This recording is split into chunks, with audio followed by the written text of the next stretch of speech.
Hi, I'm Carrie. Welcome to my channel. Today I'm going to talk about the Outlaw Oracle. I'm going to do a walkthrough of it and we're going to do some deck comparisons. So just in case you don't know anything about the Outlaw Oracle, it is an independent deck and it is put out by Hillary Banks self. It's 44 cards and you can find it on the outlaworacle.com. It comes in this cute this puts me in the mind of Marlboro cigarettes box. Comes in this cute box like that. It has a guidebook. In the guidebook, you have your straight shot, upright, reversed, recommended songs, and then a little bit about each card. And the write-up about each card is in different lengths. Some of them are short, and then some of them are longer, like, these ones. So whoops, it just depends. But I'm going to show this and talk about how I decided that I wanted to have this deck in my collection. So before I walk through, let's look at the cards. So you have a title, then you have a couple keywords on each card. But the thing I love about this deck is it is separated into the 4 elements. And that was what sealed the deal for me with this deck.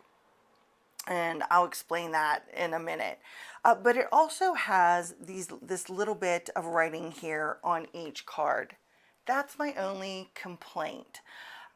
I love everything about this deck. I love the cardstock and everything I've already showed. It's this writing here. Now, I can read it here. Fulfilled by a vision is what this says. But as you go on, these begin to blend into the picture. And they're so small, you can hardly see them. Now, the good thing is they are in the guidebook. So, oh, I'm sorry, it's pulled by a vision, not fulfilled. So look, I even got that wrong. Pulled by a vision. And then so each one has that. The next one is enjoy the ride. And I cannot read them. So I have to go to the guidebook for those if I want to utilize that in my interpretation.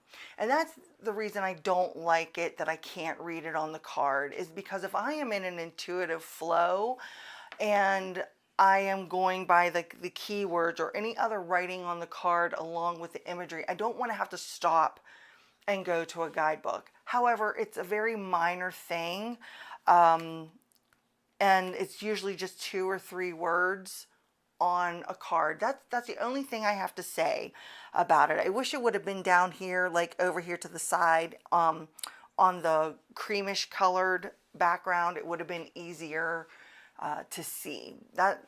But other than that, it's, like I said, very minor.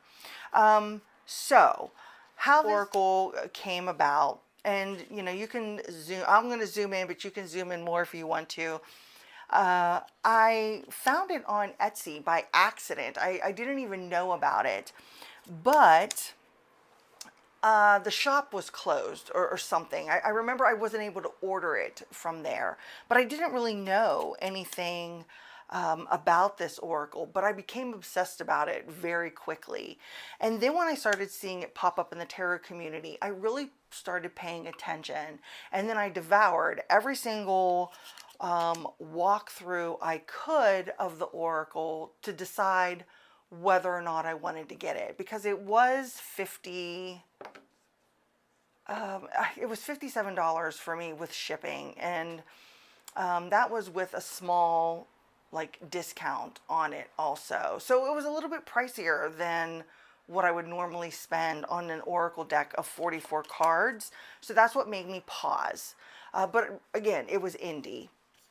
So I watched as many walkthroughs as I could of it to try to determine if this was something that I needed in my collection. And I watched the ones where it was praised highly, and I watched ones where they weren't sure about it either, and all that did was confuse me even more, because, like I said, this deck started to like haunt me.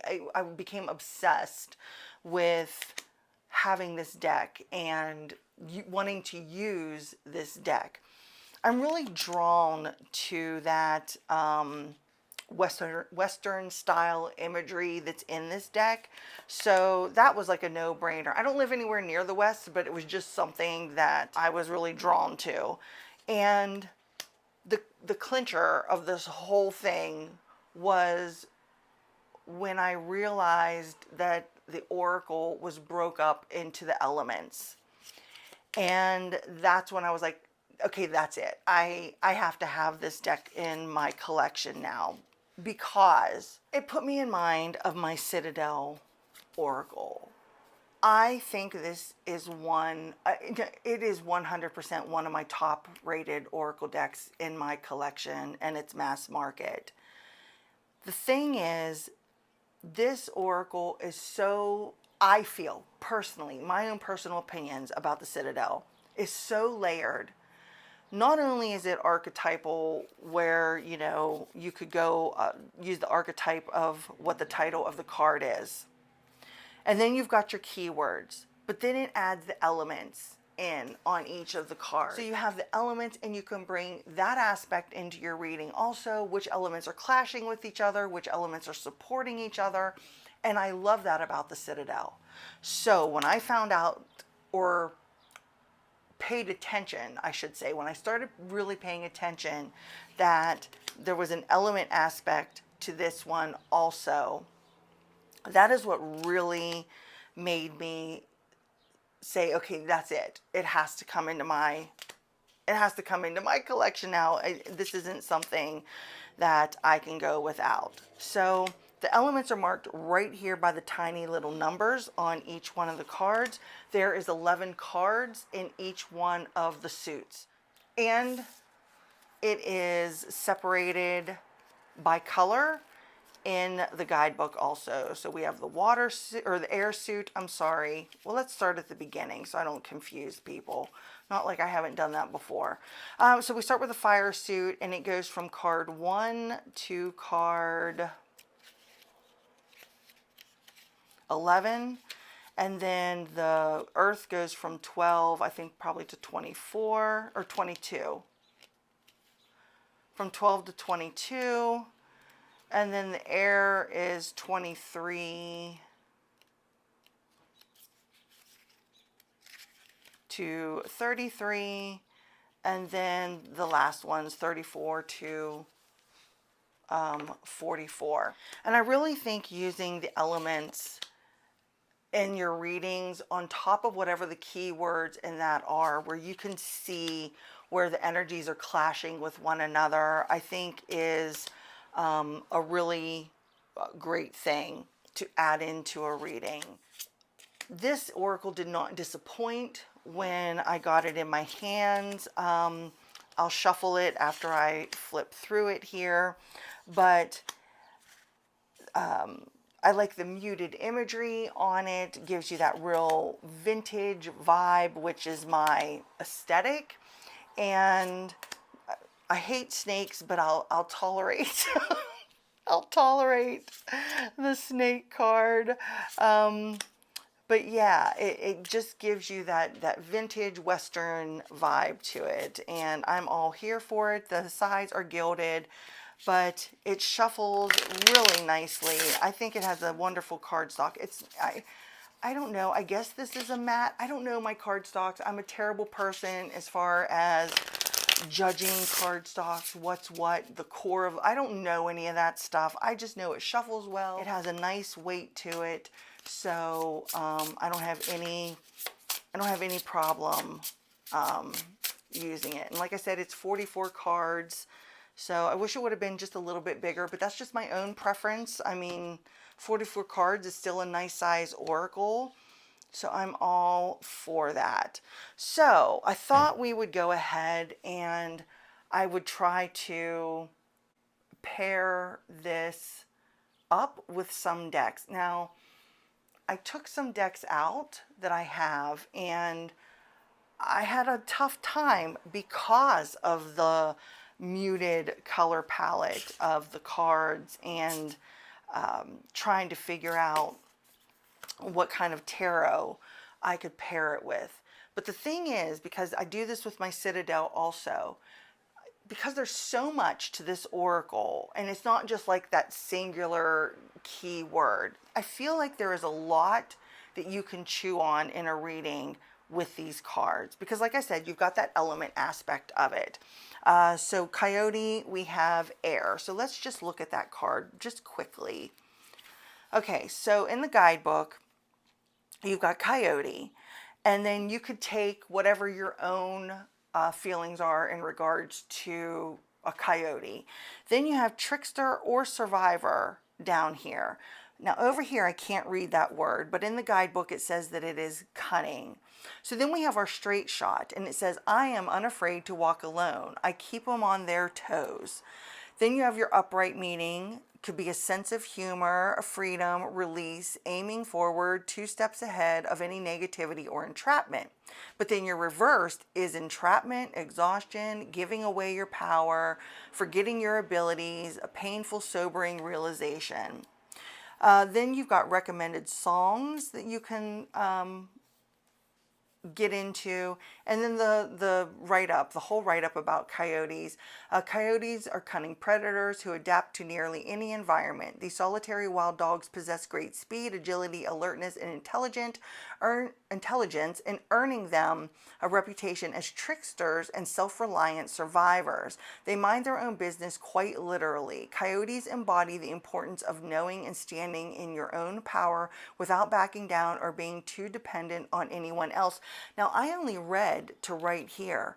There is all this other information here of the write-up that you can go further into on Coyote, but I only read that little portion right to that line, if you can see it, if I'm holding this right, right to this line here. And so you can see that there's a lot that you could go on with the guidebook, or like I said, using your own intuition from the keywords in that. So the very first deck I thought I'd play around with is the Superlunaris Spark Edition. So obviously the color palette is going to be completely different between these two decks. But my thought process of it was, this has very like realistic people, photographs of people on the deck, and since this is all photography, this images here on these oracle cards, I thought it would go best with this type of deck where you have that realistic images. But like I said, I think there is a lot within the oracle itself that you could just use the oracle alone, or even pair it up with another oracle if you wanted to. So we have the eight of swords and the 9 of wands, and horned toad in the middle, longevity and self-reliance. Oh, that's a really good message to be in between those two cards. And I don't think I'm going to be able to read what is on the side of here. Something of life. I don't know. I can't. So here we have Knight of Wands, Tobacco, and Hierophant. An offering, camaraderie, or a gift. Okay, I can see that. What does this say? A sacred gift, a holy exchange. Oh, that fits with the Hierophant. I think that fits really well. Then we have 5 of Wands, 8 of Cups, and Wanderlust. Living and loving life on the run. Oh, wasn't that perfect to go with that 8 of Cups energy? Maybe you got tired of all the battles, the struggles, the going up against whatever situation that you were constantly going in. So you decided to walk away from it, and it gave you that freedom and that zest of life again. So I think this deck works well, even though the imagery is different. I think it speaks well with the cards here. So that is the first one. Oh, and I should say the Superlunaris Spark Edition is an indie deck. You can find that. I found mine on Etsy, but do they have their website listed on here? I don't know. They don't have the website listed on here, but I found mine on Etsy. So the next tarot that I thought I'd try out alongside this oracle is the Crow Tarot Pocket Edition. This is mass market, and I kind of picked this one because it kind of has that little bit of mutedness to it along with the color. That was my thought process anyway. But we have the Fool, the North Star, and the Devil. That pairing is beautiful. So here we have the Outlaw. What do we got here?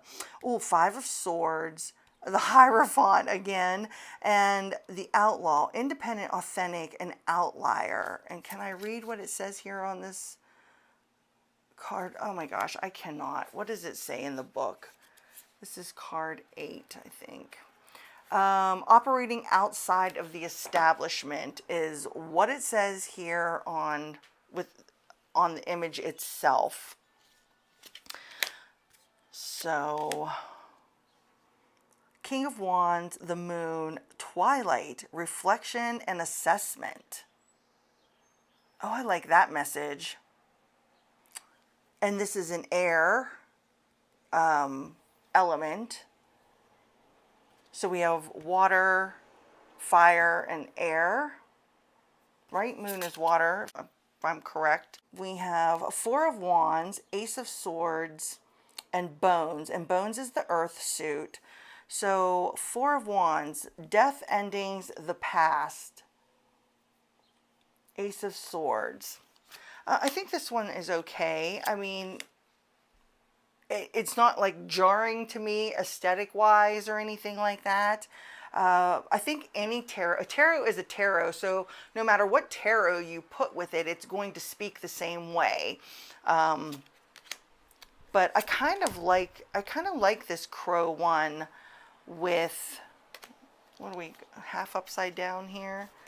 But I really do. I kind of like this crow one paired with this oracle. So let's try out another one. So the next tarot I got out is the Fifth Spirit Tarot by Charlie Claire Burgess. This is the mass market edition.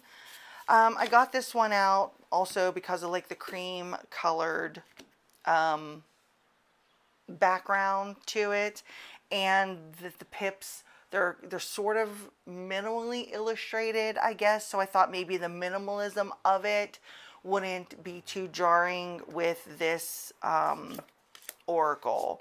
Okay, so we have Death, Sacred Heart, and the Magician. Purity of heart, intention, the highest desire. Oh, letting go in order to have that intention, highest desire with that Magician energy. I like that message. The Four of Cups, Monarch, transformation, rebirth, and the Ace of Wands. You know, what is sparking you, you know, to get you out of that boredom, that not being able to see, you know, all the things that are there available to you. You know, what needs to change within you, that kind of thing, like that. Wheel of Fortune, the Lovers, Highwayman, Indomitable Spirit, Legacy. What does this say here? Reincarnation, I believe. Okay. The Highwayman. What does this say about the Highwayman? I haven't come up. This is an earth suit. The Highwayman. The Straight Shot. I am an eternal soul, endlessly awakening and evolving. I carry the wisdom with me, and I come back again and again and again. Upright can be completion, elevating to a higher status or level of understanding, graduating from one stage in life to another, a transition. Okay. So then we have the Hermit, the Evil Eye, and the Two of Cups. What are you connecting? Oh, what are you connecting with? Are you pulling away from a relationship? You know, you've got this knotted where that relationship is together, but is there a jealousy going on? So is it a relationship that is, maybe you're being dominated in it in some way. So, you know, you're thinking of maybe pulling out of it. You could see that as that. Page of Swords, Sunset, Nine of Cups, completion, achievement, and relief.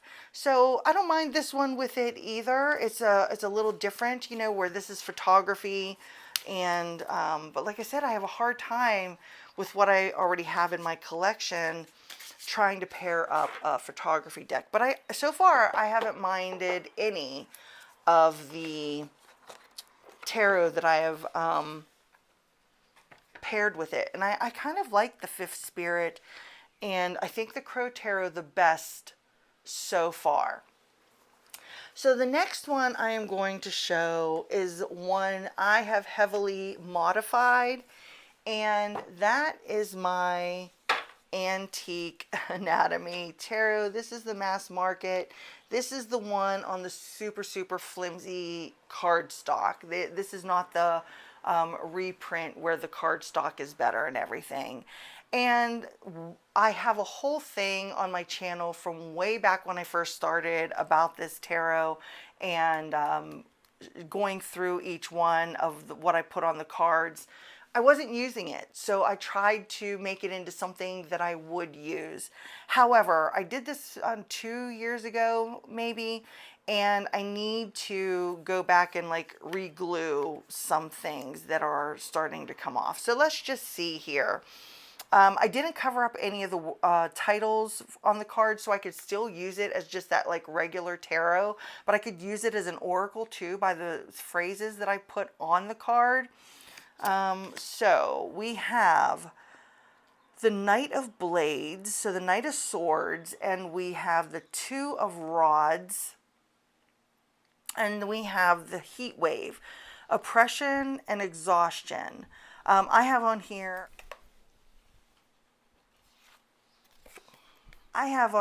I don't like to think before I speak. I like to be just as surprised as everyone else about what comes out of my mouth.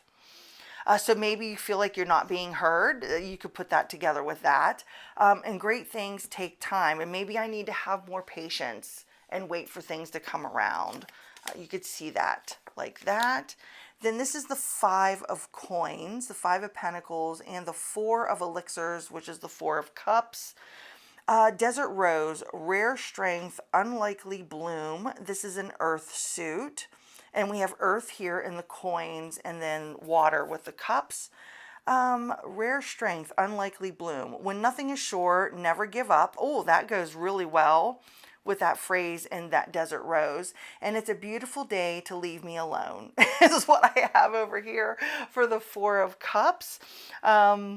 So, you know, sometimes you need that alone time in order to gather up that inner strength. So, yeah, I kind of like this working with that. I've thought about buying another copy of the Antique Anatomy without my modifications to it, but I don't use this one enough to warrant me picking up a second copy. So yeah, let's see. Okay, the Good Time in Man, Heartbreaker, Silver-Tongued Smooth. This is a water element. Oh, and we have elixirs, that's water, and we have the Knight of Rods, so that's fire. So water can put out fire. The pity train has just derailed at the corner of suck it up and move on. I could see a Good Time in Man saying that exact phrase, you know, suck it up and move on, especially that silver-tongued, smooth talker kind of thing. And I could see this Good Time in Man having this Knight of Wands energy. Also, if life was meant for a great adventurer. So that works really well with each other. The Highway, Journey, Self-Discovery, and Choices. This is the Ace of Cups, Love with All Your Heart, and the Five of Wands. One of us is right, the other one is wrong. And then the last one for this, I have Boots, and we have the Seven of Cups, and we have the Six of Wands. So for Boots, prepared, accomplished, can I read what it says here on the side? Ready to ride, maybe, is what that says. Embrace beautiful chaos. Today is full of possibilities. So that could be that, you know, being prepared for everything. And the Six of Wands, good things are going to happen. So I like that. If we go back here to that Seven of Cups, that Seven of Cups is all about choices, and you know, you choose kind of what day you're going to have. You could be prepared for it, or you can go in it blindly and, you know, try to run off the cuff of things. So yeah, I don't mind this now with this oracle and putting to use the things that I have modified it, the sticker things that I have on here. Before we go, I know I've read a couple cards out of here, but before we go, I'm going to shuffle up this deck and ask it, you know, what can you teach me? What can the Outlaw Oracle teach me? And we have Buffalo. Honor, abundance, generosity. It's an earth sign. And what does this say? Provision, maybe on the side. I don't know. I'll have to look in here. Yeah, provision. So straight shot. I give thanks for my provision. I don't take nothing for granted. I honor the gifts life brings and offer them the respect they deserve. Accept and give help, fair and equal sharing of resources, a need to give and receive, fair distribution of wealth. Reversed is a time to consider saying no. This is not a time for giving everything of yourself away. A person demanding assistance or energy may not be worthy of it, and so on. And then there's the write-up of Buffalo. So maybe this oracle is going to teach me of when it's a good time to give and when it's a good time to receive, when I need to step up and say no, and when I can give more of myself. So I like that. Let me know in the comments below if you have this Outlaw Oracle. Let me know how you are using it. Whoops. Let me know what you've decided to pair it with. Are you pairing it with another oracle? Are you pairing it with tarot? And either way, I'd love to hear what your choices are in the comments below. If you like this video, don't forget to give it a thumbs up. And until I see you next time, bye.